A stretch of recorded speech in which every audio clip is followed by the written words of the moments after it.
Yo, what's up everyone? Patrick here, welcome back. Moving on to the next problem. So Sarah has $650 in savings and makes $23 per hour at her job.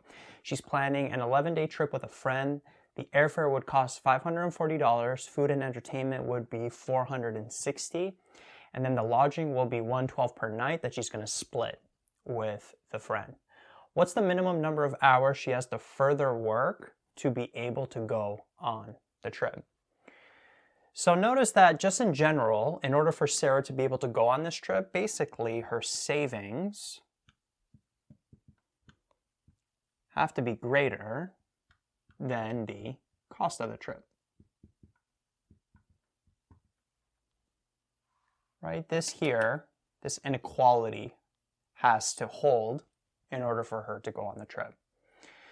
So notice that these savings here, they're actually her future savings, because notice that her current savings of $650, unfortunately that's not going to cut it. She can use that for the airfare, but then notice that the rest she's not going to be able to afford to go on the trip. Right? So she's going to have to work further at her job, which she's making $23 per hour at, in order to cover the whole cost of this trip.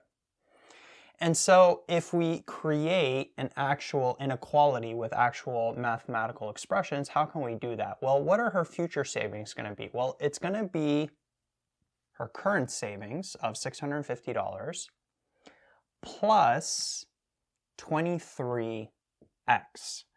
And then x is the number of hours she works.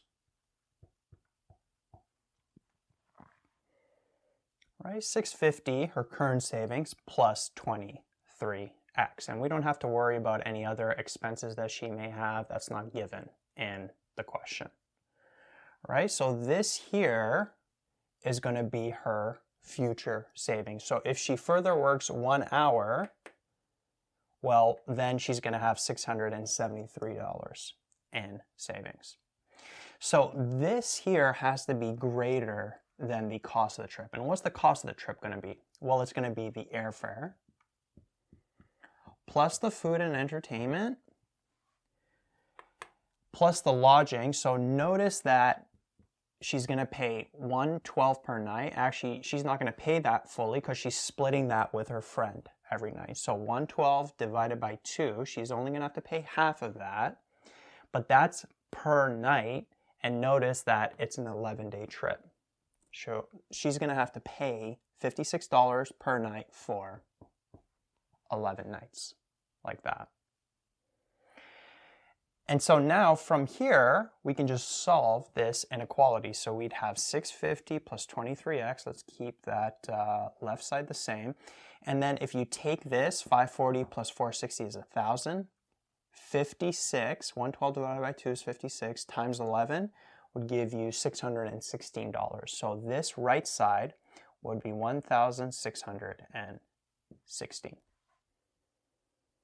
And now to isolate for this x, bring the 650 over. So we would have 23x has to be greater than, when we take this and subtract that, right? We bring this over, it would become a negative. We would end up with 966. On the right side, divide both sides by 23. So x would be greater than 42. This should actually be, her future savings have to be greater than or equal to.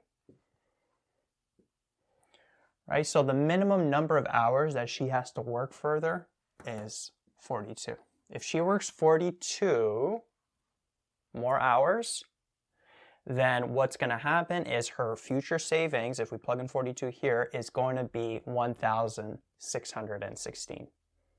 And then that would cover the cost of the trip. So that's the minimum number of hours she has to work. If she works for more than that, then she could go on the trip, plus she'll have savings when she gets back. Right? So that's the minimum number of hours right there.